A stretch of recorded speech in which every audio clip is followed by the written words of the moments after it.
வணக்கம். ஜெம் செய்திகளுக்காக சதீஷ் ராஜகோபால். இந்திய நேரப்படி மதியம் 1:30 மணி செய்திகள். முதலில் ஜெம் தலைப்பு செய்திகளை காணலாம். சீசெல்ஸ் தலைநகர் விக்டோரியாவில் உள்ள விநாயகர் கோவிலில் பிரதமர் நரேந்திர மோடி வழிபாடு. மகாத்மா காந்தி சிலைக்கு மலர்தூவி மரியாதை செலுத்திய பின் இந்தியாவுக்கு புறப்பட்டார். தலைமைச் செயலகத்தில் இந்திய ஆட்சிப்பணி காவல் பணி அதிகாரிகளின் மாநாடு.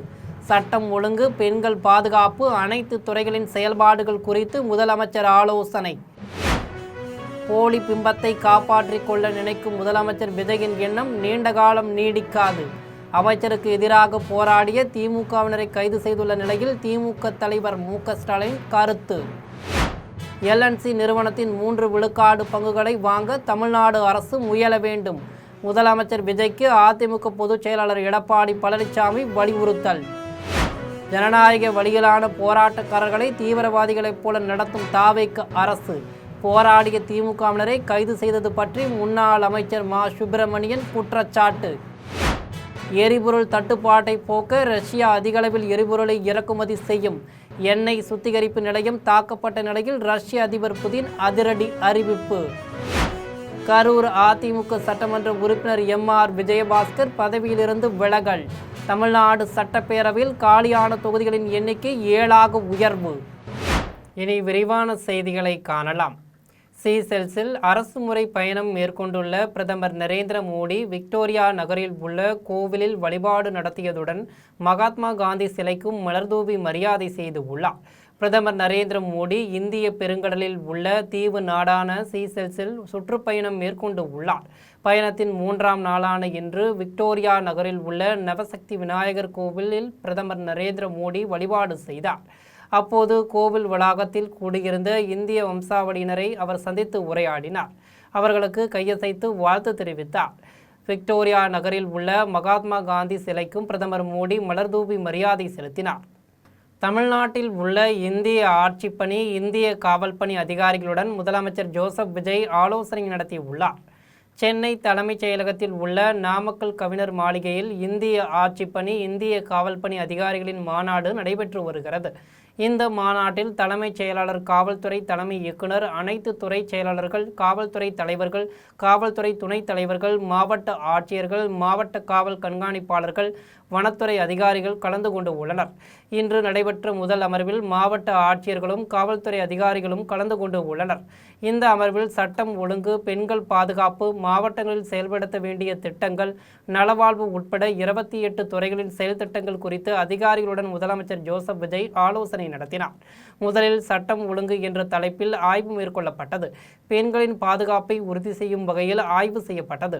அதில் உளவு தகவல் சேகரிப்பு, பிடியாணைகளை செயல்படுத்துவது, சமூக விரோதிகளை கட்டுப்படுத்துவது, சாதி மோதல்களை தடுப்பது ஆகியன குறித்து ஆய்வு செய்யப்பட்டன.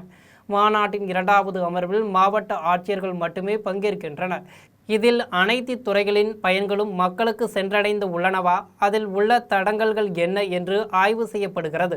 ஒவ்வொரு அமர்வின் நிறைவிலும் முதலமைச்சர் விஜய் உரையாற்றுகிறார். திறமையாக செயல்பட்ட ஆட்சியர், காவல்துறை அதிகாரிகள், வனத்துறை அதிகாரிகளை பாராட்டி பரிசு வழங்குகிறார்.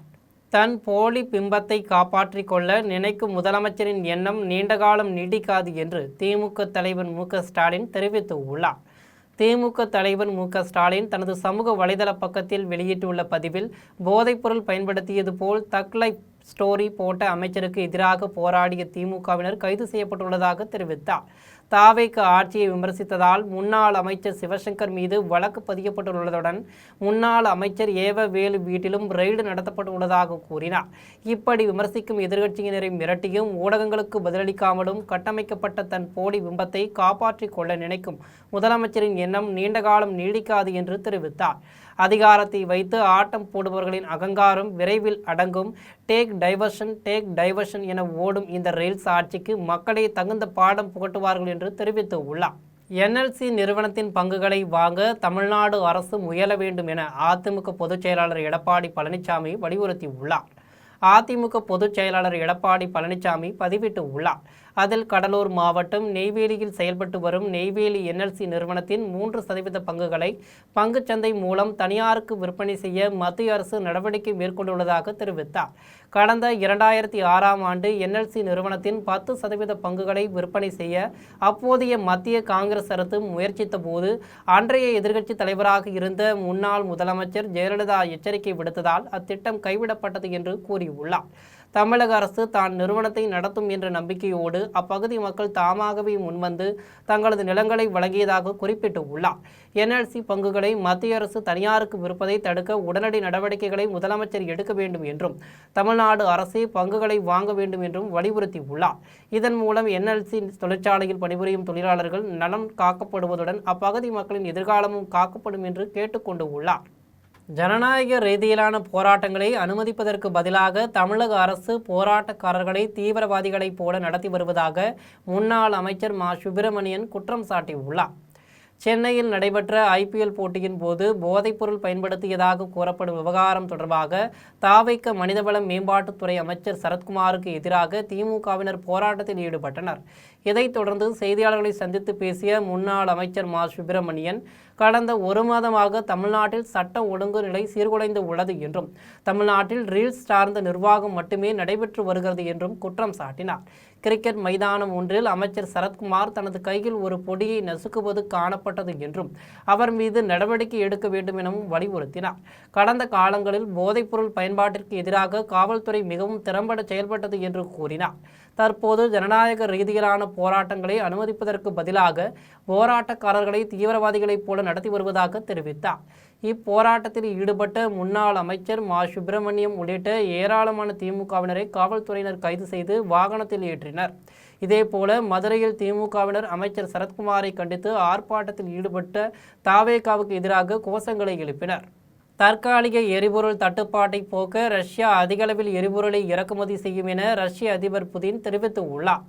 உக்ரைன் ரஷ்யா போர் 4 ஆண்டுகளை கடந்து நீடித்து வரும் நிலையில் அண்மையில் ரஷ்யா எண்ணெய் சுத்திகரிப்பு நிலையங்களை வெற்றிகரமாக தாக்கியதாக உக்ரைன் அதிபர் ஜெலன்ஸ்கி தனது சமூக வலைதள பக்கத்தில் தெரிவித்திருந்தார்.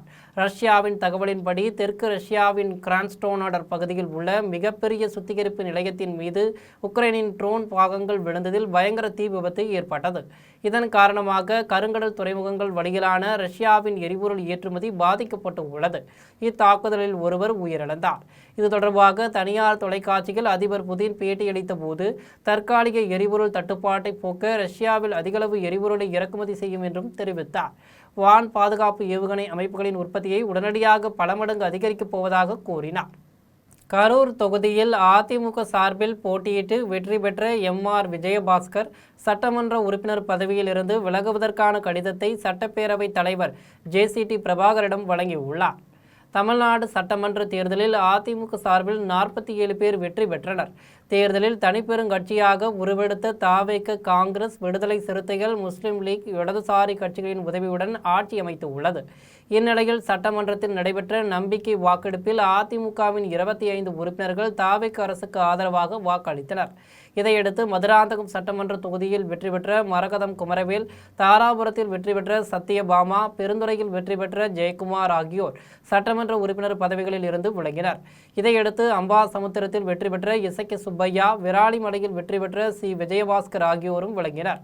கரூர் தொகுதியில் அதிமுக சார்பில் போட்டியிட்டு வெற்றி பெற்ற சட்டமன்ற உறுப்பினர் MR விஜயபாஸ்கர் இன்று சட்டப்பேரவைத் தலைவர் JCT பிரபாகரை சந்தித்து பதவி விலகல் கடிதத்தை அளித்துள்ளார். இத்துடன் அதிமுகவைச் சேர்ந்த 6 பேர் சட்டமன்ற உறுப்பினர் பதவியிலிருந்து விலகி உள்ளனர். அது மட்டுமல்லாமல் 2 தொகுதிகளில் வெற்றி பெற்ற முதலமைச்சர் ஜோசப் விஜய் திருச்சி கிழக்கு தொகுதி பதவியிலிருந்து விலகிவிட்டார். இதனால் தேர்தல் நடந்த 2 மாதத்தில் தமிழ்நாட்டில் 6 சட்டமன்ற தொகுதிகள் காலியாக உள்ளன. கர்நாடக அரசு அணை கட்டினால் இரு மாநிலங்களுக்கும் பெரிய பிரச்சனையை உருவாக்கும் என்று நாடாளுமன்ற உறுப்பினர் சசிகாந்த் செந்தில் தெரிவித்துள்ளார். திருவள்ளூர் மாவட்டம் பட்டாபுரம் காவல் நிலையம் அருகில் மாவட்ட காங்கிரஸ் கமிட்டி தலைவர் அபித் பாபு தலைமையில் முப்பெரும் தலைவர்களின் பிறந்தநாள் விழா நடைபெற்றது. விழாவில் அமைச்சர் விஸ்வநாதன், நாடாளுமன்ற உறுப்பினர் சசிகாந்த் செந்தில் ஆகியோர் கலந்து கொண்டு உரையாற்றினர். இதையடுத்து திமுக நிர்வாகிகள் 200க்கும் மேற்பட்டோர் தங்களை காங்கிரஸ் கட்சியில் இணைத்துக் கொண்டனர். பின்னர் நாடாளுமன்ற உறுப்பினர் சசிகாந்த் செந்தில் செய்தியாளர்களை சந்தித்து பேசினார். அப்போது இது சாமானிய மக்களின் அரசு என்பதால் இந்த அரசை எவ்வளவு எளிதில் கவிழ்க்க முடியாது என்று தெரிவித்தார். கர்நாடக அரசு அணை கட்டினால் இரு மாநிலங்களுக்கும் பெரிய பிரச்சனையை உருவாக்கும் என்று கூறினார். அது மட்டுமல்ல, காங்கிரஸ் கட்சி இந்த போராட்டத்தில் முன்னோடியாக நிற்கும் என தெரிவித்தார். ஒரு பழமை வாய்ந்த ஒரு இடத்துல காங்கிரஸுக்காக இருக்கிற ஆவடி என்பது காங்கிரசின் ஒரு பெரிய ஒரு வரலாறு இருக்கும் ஒரு இடம். அங்க உரை நிகழ்ச்சி இருப்பது எங்க எல்லோருக்கும் சந்தோஷம். போதுவான ஆட்சி கவிழ்லான்னு சொல்லிட்டு இப்போ கொஞ்ச நேரத்துக்கு முன்னாடி முன்னாள் முதலமைச்சர் மு.க. ஸ்டாலின் அவர் பேசியிருக்காரு. திமுகவினர் தயாரா இருக்கணும் தேர்தலுக்கு. அதெல்லாம் எல்லாருடைய எதிர்கட்சின்னா அவங்களுடைய செயல்பாடுகள் அப்படிதான் இருக்கும். அதை பத்திலாம் நம்ம பெரிய லெவலில் கவலைப்பட வேண்டாம். ஏன் நான் உறுதியா சொல்றேன்னா, இன்னைக்கு எல்லா பட்டி தொட்டி எல்லாத்துல இருந்தும் வர ஒரே ஒரு செய்தி என்னன்னா, கிரவுண்ட் லெவல்ல ஊழல். நேரடி கொள்முதல் நிலையங்களில் நெல்லின் ஈரப்பதம் 17% வரை இருந்தால் மட்டுமே பொதுமக்களுக்கு தரமான அரிசி வழங்க முடியும் என்று அமைச்சர் வெங்கட்ரமணன் தெரிவித்துள்ளார். திருவாரூர் மாவட்டம் நீடாமங்கலம் அருகே கோவில் வெண்ணியில் உள்ள நேரடி நெல் கொள்முதல் நிலையத்தில் உணவுத்துறை அமைச்சர் வெங்கட்ரமணன் ஆய்வு மேற்கொண்டார். இதையடுத்து அவர் செய்தியாளர்களிடம் பேசிய போது, கடந்த ஆட்சியில் கொள்முதல் செய்யப்பட்ட நெல் மூட்டைகளை வெளி மாவட்டங்களுக்கு அரவைக்கு அனுப்பி வைக்காததால் தான் கொள்முதல் நிலையங்களில் நெல் மூட்டைகள் தேக்கமடைந்துள்ளதாக தெரிவித்தார். எனவே விவசாயிகளின் கோரிக்கையை ஏற்று நெல் உலர வைப்பதற்கு இயந்திரம் கொண்டு வருவதாக கூறினார். ஒவ்வொரு நேரடி நெல் கொள்முதல் நிலையங்களில் 5 கிலோமீட்டர் தூரம் உள்ள விவசாயிகள் கொண்டு வரும் நெல்லை மட்டும்தான் கொள்முதல் செய்யப்படும். வெளிமாநில நெல் மூட்டைகளை ஒருபோதும் கொள்முதல் செய்ய முடியாது என்று கூறினார். மேலும் மன்னார்குடி அருகே சேமிப்பு கிடங்கு கட்டுவதற்கு 2 இடங்களை தேர்வு செய்துள்ளதாக தெரிவித்தார். காய வைக்கிறதுக்கான ஸ்பேஸ் கொடுத்தோம்னா அவங்களே இந்த வெயிலில் காய வச்சு கொடுத்துட்றாங்க. அதுக்கான இடத்தையும் அவங்களுக்கான தார்பாய்கள் அவங்களுக்கான ஃபெசிலிட்டிலாம் பண்ணித்தரத்துக்காக அவங்கள்ட்ட பேசியிருக்கோம், ஃபாலோ பண்ணிட்டு இருக்கோம். இந்த திருவாரூர் மாவட்டத்தை பொறுத்த வரைக்கும் இருக்கிற குடோன் எல்லா குடோன்லையும் அரிசி தேக்கநிலை இருக்குது. அதெல்லாம் மூவ்மெண்ட் பண்ண சொல்லியிருக்கோம், மூவ்மெண்ட் இருக்குது. ரொம்ப லார்ஜ் 5 லட்சம் 10 லட்சம் மெட்ரிக் டனில் 5 லட்சம் மூட்டைகள் எல்லாம் பேலன்ஸ் இல்லை. குறைஞ்சபட்சம் 70-80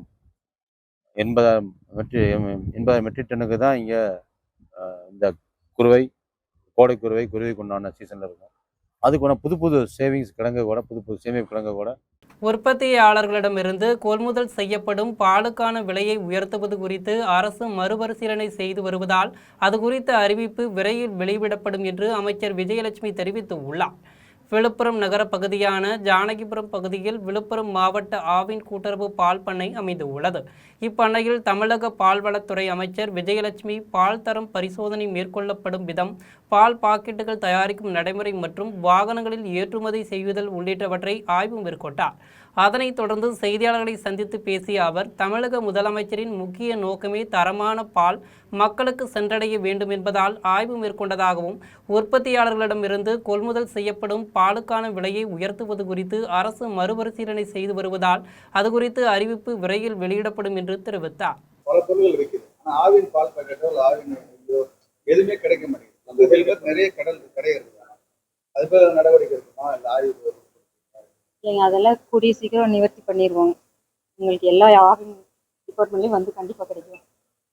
எல்லா பார்லர்லேயும் உங்களுக்கு ஆவின் ப்ராடக்ட் கண்டிப்பாக வர மாதிரி நாங்கள் நடவடிக்கை எடுத்துகிட்டு இருக்கோம். கூடிய சீக்கிரம் ஏரல் அரசு மருத்துவமனையில் நடைபெற்ற போலியோ சொட்டு மருந்து சிறப்பு முகாமில் சட்டமன்ற உறுப்பினர் அன்னை வி.ஜி. சரவணன் கலந்து கொண்டு குழந்தைகளுக்கு போலியோ சொட்டு மருந்து வழங்கினார். தூத்துக்குடி மாவட்டம் ஏரல் அரசு மருத்துவமனையில் போலியோ சொட்டு மருந்து சிறப்பு முகாம் நடைபெற்றது.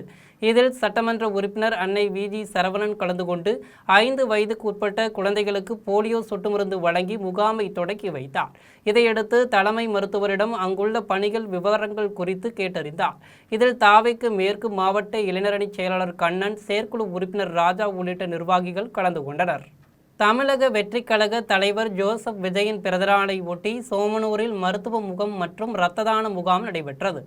கோவை மாவட்டம் சூலூரை அடுத்த கருமத்தம்பட்டி சோமனூர் சாலையில் அமைந்துள்ள தனியார் மகாலில் தமிழக வெற்றிக் கழகம் சார்பில் லோட்டஸ் கண் மருத்துவமனை, நிபிபல் மருத்துவமனை, லைஃப்லைன் ஹெல்த் கேர் மருத்துவமனை, IMA ரோட்டரி பிளட் பேங்க் ஆகியவை இணைந்து இலவச மருத்துவ முகாமை நடத்தியது.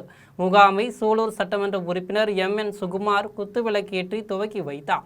முகாமிற்கு கருமத்தப்பட்டி நகர செயலாளர் ஜில்லு பாபு, AR ராஜேந்திரன் ஆகியோர் முன்னிலை வகித்தனர். முகாமில் மருத்துவ குழுவினர் பங்கேற்று பொதுமக்களுக்கு கண், பல் பரிசோதனை செய்து சிகிச்சை அளித்தனர்.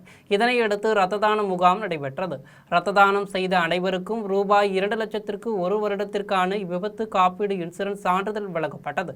இதனையடுத்து கராத்தே போட்டியில் முதலிடம் பிடித்து நேபாளத்தில் நடைபெறும் கராத்தே போட்டிக்கு தேர்வு செய்யப்பட்டுள்ள அன்னூர் அரசு பள்ளியில் 10ஆம் வகுப்பு படிக்கும் பிராணத் என்ற மாணவருக்கு கருமத்தம்பட்டி தமிழக வெற்றிக் கழகம் சார்பில் சட்டமன்ற உறுப்பினர் MN சுகுமார் முன்னிலையில் ஊக்கத்தொகை வழங்கப்பட்டது. நிகழ்ச்சிக்கான ஏற்பாடுகளை கனகராஜ், குமரன், மனோஜ், குட்டிப்புலி, அஜித் ஆகியோர் செய்திருந்தனர். இந்நிகழ்ச்சியில் சூலூர் சட்டமன்ற உறுப்பினருடன் மருத்துவர்கள் குரூப் புகைப்படம் எடுத்துக் கொண்டனர். வருஷத்துக்கு ஒரு தடவை ஜெனரல் செக்அப் பண்ணிக்கங்க, ஐ செக்அப் பண்ணிக்கங்க, சுகர் பேஷண்ட் மெயினா ஐ செக்அப் பண்ணிக்கங்க. பிளட் வந்து டொனேட் பண்றவங்கனால சில பேர் நினைப்பாங்க பிளட் டொனேட் பண்ணா இம்ப்ரூவ் ஆகாதுன்னு. பிளட் கொடுக்க தான் நம்மளோட உடம்புல ஊறும். புதுப்பாளையத்தில் அதிமுக சார்பில் நடைபெற்ற நிர்வாகிகளுக்கு நன்றி தெரிவிக்கும் நிகழ்ச்சி பேனர்கள் மற்றும் கொடிகள் இன்றி எளிமையாக நடத்தப்பட்டது. கோவை தொண்டாமுத்தூர் அருகே புதுப்பாளையத்தில் உள்ள தனியார் திருமண மண்டபத்தில் அதிமுக சார்பில் தேர்தல் வெற்றிக்காக உழைத்த கட்சி நிர்வாகிகளுக்கு நன்றி தெரிவிக்கும் நிகழ்ச்சி நடைபெற்றது. முன்னாள் அதிமுக அமைச்சர் SP வேலுமணி கலந்து கொண்டு உரையாற்றினார். இதையடுத்து செய்தியாளர்களிடம் பேசிய போது நிகழ்ச்சியில் ஏன் பேனர்கள், கொடிகள் இன்றி எளிமையாக நடத்தப்பட்டது என்ற கேள்விக்கு நிகழ்ச்சியில் எந்தவித குறையும் இல்லை, மண்டபத்திற்குள் MGR மற்றும் ஜெயலலிதாவின் புகைப்படங்கள் வைக்கப்பட்டுள்ளன என்று விளக்கம் அளித்தார். 20 நாளா கிட்டத்தட்ட 21 மாசமா எலெக்ஷன் முடிஞ்சு நான் சென்னையில் அதிகமாக இருந்தேன். ஆகவே நன்றி சொல்லி முடிச்சு போயிட்டோம். ஆகவே இன்னைக்கு அவங்க கூட எல்லாம் இருந்து எல்லாத்துக்கும் நன்றி சொல்லி முடிச்சு அவங்க கூட எல்லாம் உணவருந்திட்டு போலான்னு சொல்லி நாங்கள் எங்களுக்குள்ள என்னுடைய திரும்ப MLA ஆஃபீஸ் 2ஆம் தேதி இன்னைக்கு தான் நல்ல நாள் நாங்கள் போகிறோம். அது MLA ஆஃபீஸில் 2ஆம் தேதி அங்கே போகிறங்காட்டி முன்னாடி MLA ஆஃபீஸுக்கு இப்போ போகல. 2ஆம் தேதிக்கு நம்ம அங்கே போகிறோம். அன்னைக்கு நல்ல நாள் சுற்றுலாங்க போகிறோம். மாங்காடு அரசு ஆரம்ப சுகாதார மையத்தில் தேசிய போலியோ சொட்டு மருந்து சிறப்பு முகாமினை தாவேகாவின் மாங்காடு நகர கழக செயலாளர் சந்திரமோகன் தொடங்கி வைத்தார். காஞ்சிபுரம் மாவட்டம் மாங்காடு அரசு ஆரம்ப சுகாதார மையத்தில் தேசிய போலியோ சொட்டு மருந்து சிறப்பு முகாமினை தாவேகாவின் மாங்காடு நகர கழக செயலாளர் சந்திரமோகன் தலைமையேற்று குழந்தைகளுக்கு போலியோ சொட்டு மருந்தினை வழங்கி தொடங்கி வைத்தார். தொடர்ந்து ஆரம்ப சுகாதார மையத்தின் தலைமை மருத்துவர் திவ்யலட்சுமி பிற சிறுவர்களுக்கு சொட்டு மருந்துகளை வழங்கினார். அப்போது 5 வயதிற்குட்பட்ட குழந்தைகளுக்கு விடுபடாமல் சொட்டு மருந்து வழங்குவது மற்றும் முகாம் பணிகள் குறித்து சந்திரமோகன் தலைமை மருத்துவரிடம் கேட்டறிந்தார். தூத்துக்குடி அருகே உள்ள அம்மா உணவகத்தில் மாநகராட்சி மேயர் ஜெகன் திடீர் சோதனை மேற்கொண்டு முறைகேடு புகாருக்குள்ளான பணியாளர்களை உடனடியாக பணி நீக்கம் செய்ய வேண்டும் என்று உத்தரவிட்டுள்ளார். தூத்துக்குடி அருகே ஸ்டேட் பேங்க் காலனியில் உள்ள அம்மா உணவகத்தில் மாநகராட்சி மேயர் ஜெகன் திடீரென்று சோதனை மேற்கொண்டார். அப்போது அம்மா உணவகத்தில் தயாரிக்கப்படும் உணவுகள் வெளியே விற்பனை செய்யப்பட்டு வந்தது தெரிய வந்தது. இதுபோன்று பல்வேறு மோசடிகள் நடப்பதை அறிந்த மேயர் துறை சார்ந்த அதிகாரிகளை நேரில் வரவழைத்து கடுமையாக கண்டித்தார். தொடர்ந்து மாநகராட்சி ஆணையர் பிரியங்காவை தொலைபேசி மூலம் தொடர்பு கொண்டு அம்மா உணவகத்தில் முறைகேடு புகாருக்குள்ளான பணியாளர்களை உடனடியாக பணி நீக்கம் செய்யவும் மற்ற பணியாளர்களை இடமாற்றம் செய்யவும் உத்தரவிட்டார். கும்பகோணத்தில் தனியார் கண் மருத்துவமனை சார்பில் இலவச கண் பரிசோதனை முகாம் நடைபெற்றது. தஞ்சாவூர் மாவட்டம் கும்பகோணத்தில் கும்பகோணம் ஹோஸ்ட் லைன் சங்கம், அரசினர் மகளிர் கல்லூரி, லியோ சங்கம், தஞ்சை மாவட்ட பார்வை இழப்பு தடுப்பு சங்கம் ஆகியவற்றுடன் இணைந்து தனியார் கண் மருத்துவமனை சார்பில் இலவச கண் பரிசோதனை முகாம் நடைபெற்றது. இம்முகாம் தனியார் தங்க நகை நிறுவனத்தின் உரிமையாளர் நிதி உதவியுடன் நடைபெற்றது. இம்முகாமை சங்க தலைவர் பாலசுப்ரமணியன் தலைமை வகித்து தொடங்கி வைத்தார். இதில் 446 பேருக்கு கண் பரிசோதனை செய்யப்பட்டது. மேலும் 2 கண்களும் அறுவை சிகிச்சை செய்து கொண்ட 33 நபர்களுக்கு இலவசமாக கண் கண்ணாடி வழங்கப்பட்டது. இந்நிகழ்வில் வட்டார தலைவர் பாலகிருஷ்ணன், செயலாளர் ராஜாராமன், பொருளாளர் ஜோதிராம் உள்ளிட்ட ஏராளமான சங்க உறுப்பினர்கள் கலந்து கொண்டனர்.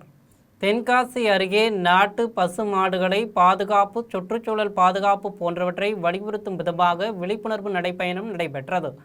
தென்காசி மாவட்டம் தோரணமலை முருகன் கோவிலில் ஆரோக்கியமான வாழ்வு மற்றும் நாட்டு பசு மாடுகளை பாதுகாப்பு, சுற்றுச்சூழல் பாதுகாப்பு போன்றவற்றை வலியுறுத்தும் விதமாக விழிப்புணர்வு நடைபயணம் நடைபெற்றது. முன்னதாக தோரணமலை முருகன் கோவிலில் நாட்டு பசு மாடுகளுக்கு சிறப்பு பூஜை மற்றும் சிறப்பு தீபாராதனை காண்பிக்கப்பட்டது. இதனைத் தொடர்ந்து பாரம்பரிய தற்காப்பு கலைகளான சிலம்பாட்டம் நிகழ்ச்சி நடைபெற்றது. இதில் கலந்து கொண்ட மாற்றுத்திறனாளிகள், பொதுமக்கள் என பலரும் ஆரோக்கிய வாழ்வை வலியுறுத்தியும் நாட்டு மாடுகளின் பாதுகாப்பை வலியுறுத்தியும் கோஷங்கள் எழுப்பினர். கோவையில் உர விநியோகம் தொடர்பான கூட்ஸ் ரயில் வேகன் ஒதுக்கீட்டில் இரு தரப்பினரிடையே ஏற்பட்ட பேச்சுவார்த்தையில் சுமூக தீர்வு ஏற்பட்டு உள்ளது. இந்தியாவில் மத்திய அரசின் மாநில விலையில் யூரியா மற்றும் DAP உள்ளிட்ட உரங்களை உற்பத்தி ஆலைகளில் இருந்து விநியோக மையங்களுக்கு கொண்டு செல்ல ரயில்வே வேகன்கள் பயன்படுத்தப்பட்டு வருகின்றன. இந்நிலையில் தென்னக ரயில்வே கூட்ஷெட்டில் இந்த வேகன்கள் ஒதுக்கீட்டில் கோவையில் செயல்படும் கூட்ஷெட்டில் பல்வேறு இடையூறுகள் நடப்பதாக குற்றச்சாட்டுகள் எழுந்து உள்ளன. இது தொடர்பாக உர நிறுவனங்களின் கிளியரிங் கான்ட்ராக்டுகளை பெற்ற தனியார் நிறுவனத்தின் தலைவர் பாண்டியன் உர விற்பனை மற்றும் வடகோவை கூட்ஷெட் வேகன் ஒதுக்கீட்டில் நடைபெற்று வருவதாக கூறப்படும் இடையூறுகள் குறித்து நடவடிக்கை எடுக்க கோரிக்கை விடுத்துள்ளார். இது தொடர்பாக அவர் அளித்துள்ள மனுவில் உர நிறுவனங்களின் வேகனங்கள் அங்கீகரிக்கப்பட்ட நிறுவனங்கள் மட்டுமே செய்ய வேண்டும் என்ற விதிமுறை இருப்பதாக தெரிவித்தார். இந்நிலையில் வடகோவை ரயில் நிலையத்தில் வேகன் ஒதுக்கீடு, சரக்கு விநியோகம் மற்றும் டெண்டர் எடுத்தவர்களை தடுத்து நிறுத்திய நிலையில் சம்பவ இடத்திற்கு வந்த போலீசார் இரு தரப்பினரிடையே நடத்திய பேச்சுவார்த்தையில் ஈடுபட்டனர். அப்போது சுமூக உடன்பாடு ஏற்பட்டு இத்தனியார் நிறுவனத்திற்கு முழு அதிகாரம் இருப்பதாக தெரிவிக்கப்பட்டது. வால்பாறையில் பொதுமக்களை அச்சுறுத்தி வரும் சிறுத்தைகளை வனத்துறையினர் கூண்டு வைத்து பிடிக்க நடவடிக்கை எடுக்க வேண்டும் என அப்பகுதி பொதுமக்கள் கோரிக்கை விடுத்து உள்ளனர். கோவை வால்பாறை புது மார்க்கெட் காந்திநகரில் இரவு நேரங்களில் அடிக்கடி 2 சிறுத்தைகள் புகுந்து பொதுமக்களை அச்சுறுத்தி வருகின்றன. இந்நிலையில் நேற்று நள்ளிரவில் மீண்டும் அந்த சிறுத்தைகள் நடமாடியதை அப்பகுதி மக்கள் தங்களது செல்போனில் படம் பிடித்து சமூக வலைதளங்களில் பதிவிட்ட நிலையில் அந்த வீடியோ தற்போது வைரலாகி வருகிறது. எனவே வனத்துறையினர் அந்த சிறுத்தைகளை கூண்டு வைத்து பிடிக்க நடவடிக்கை எடுக்க வேண்டும் என அப்பகுதி பொதுமக்கள் கோரிக்கை விடுத்தனர். கோவில்பட்டி அருகே தடை செய்யப்பட்ட புகையிலை பொருட்களை விற்பனைக்காக வைத்திருந்த 3 பேரை காவல்துறையினர் கைது செய்து உள்ளனர். தூத்துக்குடி மாவட்டம் கோவில்பட்டி அருகே ஐயனேரியில் தமிழக அரசால் தடை செய்யப்பட்ட புகையிலை பொருட்கள் விற்பனை செய்யப்படுவதாக மேற்கு காவல் நிலையத்திற்கு ரகசிய தகவல் கிடைத்தது.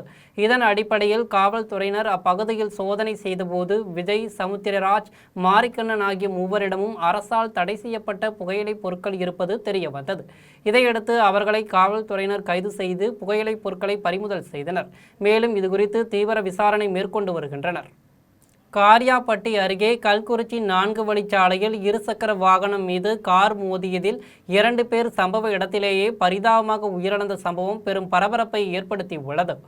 விருதுநகர் மாவட்டம் காரியாபட்டி அருகே மந்திர ஓடை கிராமத்தைச் சேர்ந்த மாரிமுத்து தனது மனைவி சத்யா மற்றும் மகள்கள் சௌமியா, சிவதன்யா, ஸ்ரீ ஆகியோருடன் இருசக்கர வாகனத்தில் அருப்புக்கோட்டை அருகே பாளையம்பட்டிக்கு சென்றுவிட்டு மீண்டும் வீட்டிற்கு திரும்பி கொண்டிருந்தனர். கல்குறிச்சி 4 வழிச்சாலை அருகே வந்தபோது புதுக்கோட்டையைச் சேர்ந்த ரமேஷ் என்பவர் ஓட்டி வந்த கார் இருசக்கர வாகனம் மீது மோதியதில் 4 பேரும் தூக்கி வீசப்பட்டனர். இந்த விபத்தில் மாரிமுத்து மற்றும் அவரது மூத்த மகள் சௌமியா ஆகியோர் சம்பவ இடத்திலேயே பரிதாபமாக உயிரிழந்தனர். மேலும் பலத்த காயமடைந்த மனைவி சத்யா மற்றும் இளைய மகள் சிவதன்யா ஸ்ரீ ஆகியோர் உடனடியாக மீட்கப்பட்டு மதுரை அரசு ராஜாஜி மருத்துவமனைக்கு சிகிச்சைக்காக அனுப்பி வைக்கப்பட்டனர். இந்த விபத்து சம்பவம் குறித்து மல்லாங்கினர் காவல்துறையினர் வழக்கு பதிவு செய்து தீவிர விசாரணை மேற்கொண்டு வருகின்றனர். கோவில்பட்டியில் நடைபெற்ற மாநில அளவிலான மின்னொலி கைப்பந்து போட்டியில் வெற்றி பெற்ற அணிகளுக்கு சட்டமன்ற உறுப்பினர்கள் கருணாநிதி, ராஜா ஆகியோர் பரிசு தொகையையும் கோப்பையும் வழங்கி பாராட்டினர். தூத்துக்குடி மாவட்டம் கோவில்பட்டியில் தமிழ்தாசன் நினைவு கைப்பந்து கழகம் சார்பில் மாநில அளவிலான மின்னொலி கைப்பந்து போட்டி நடைபெற்றது. போட்டியில் மொத்தம் 66 அணிகள் கலந்து கொண்டன. இதில் கன்னியாகுமரி அணி முதல் இடத்தையும், கோவில்பட்டி அணி 2ஆம் இடத்தையும், தளவாய்புரம் 3ஆம் இடத்தையும் பிடித்தன.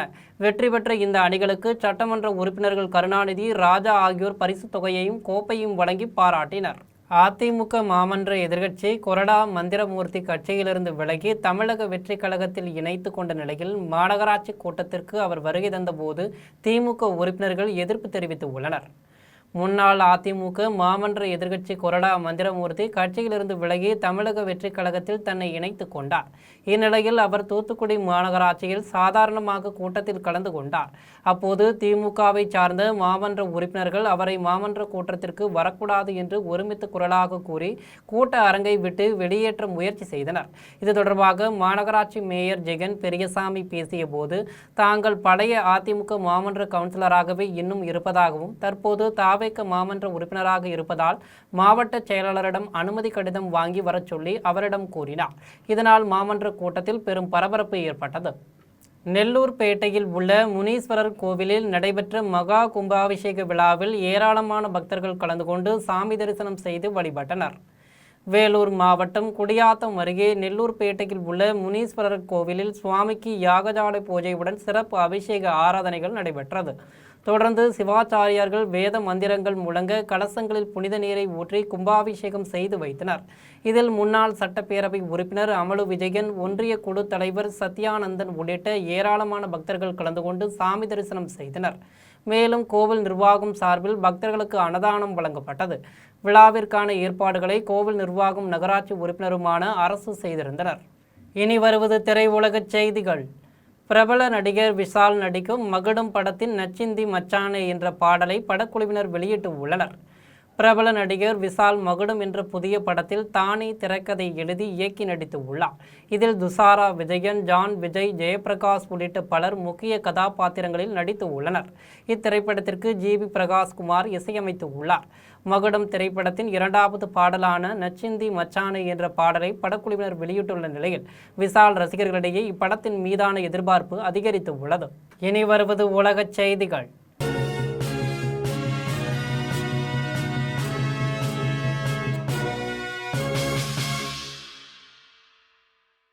ஆப்கானிஸ்தான் மீது பாகிஸ்தான் இராணுவம் நடத்திய திடீர் தாக்குதலில் 29 பேர் உயிரிழந்து உள்ளனர். ஆப்கானிஸ்தானின் பக்திகா, கனூர் ஆகிய பகுதிகளை குறிவைத்து பாகிஸ்தான் இராணுவம் தாக்குதல் நடத்தி உள்ளது. இந்த தாக்குதலில் 29 பேர் சம்பவ இடத்திலேயே பரிதாபமாக உயிரிழந்தனர். இதுகுறித்து பாகிஸ்தான் அரசு உயிரிழந்த 29 பேரும் பயங்கரவாதிகள் என்று தெரிவித்து உள்ளது. இதனால் இரு நாடுகளுக்கிடையே மீண்டும் போர் பதற்றம் நிலவி வருகிறது. இனி வருவது விளையாட்டுச் செய்திகள்.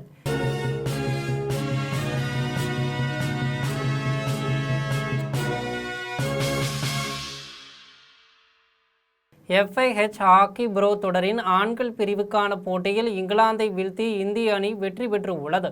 இங்கிலாந்தில் FIH ஹாக்கி ப்ரோ தொடரின் ஆண்கள் பிரிவுக்கான போட்டி நடைபெற்றது. இந்த போட்டியில் இந்தியா மற்றும் இங்கிலாந்து ஹாக்கி அணிகள் மோதின. இதில் இரு அணிகளும் நிர்ணயிக்கப்பட்ட நேரத்தில் கோல் அடிக்க முடியாததால் ஆட்டம் ஷூட் அவுட்டிற்கு சென்றது. விறுவிறுப்பாக நடந்த ஷூட் அவுட்டில் இந்திய அணி 3-2 என்ற கோல் கணக்கில் இங்கிலாந்தை வீழ்த்தி வெற்றி பெற்றது. இனி வருவது தங்கம், வெள்ளி மற்றும் பங்குச்சந்தை விலை நிலவரம்.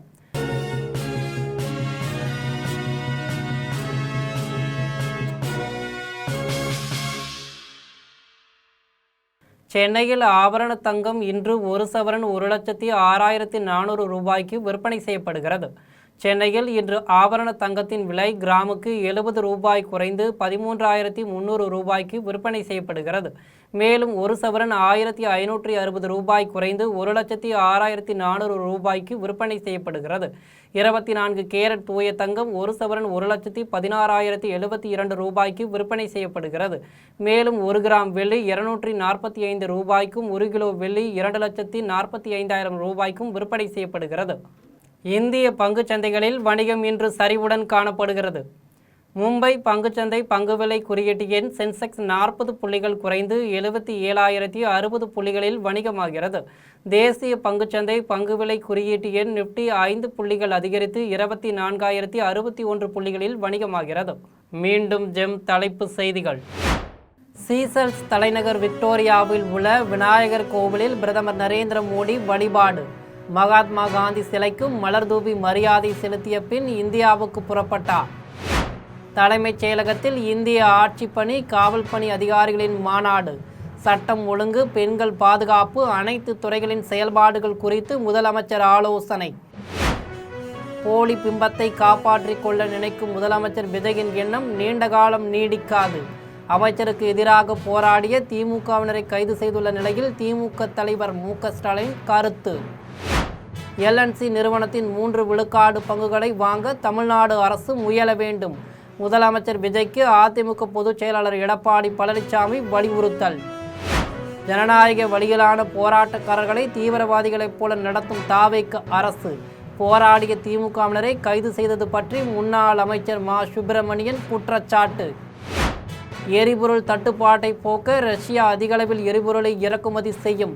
எண்ணெய் சுத்திகரிப்பு நிலையம் தாக்கப்பட்ட நிலையில் ரஷ்ய அதிபர் புதின் அதிரடி அறிவிப்பு. கரூர் அதிமுக சட்டமன்ற உறுப்பினர் MR விஜயபாஸ்கர் பதவியிலிருந்து விலகல். தமிழ்நாடு சட்டப்பேரவையில் காலியான தொகுதிகளின் எண்ணிக்கை 7ஆக உயர்வு. இத்துடன் ஜெம் செய்திகள் நிறைவடைகின்றன. மீண்டும் ஜெம் செய்திகள் மாலை 6 மணிக்கு.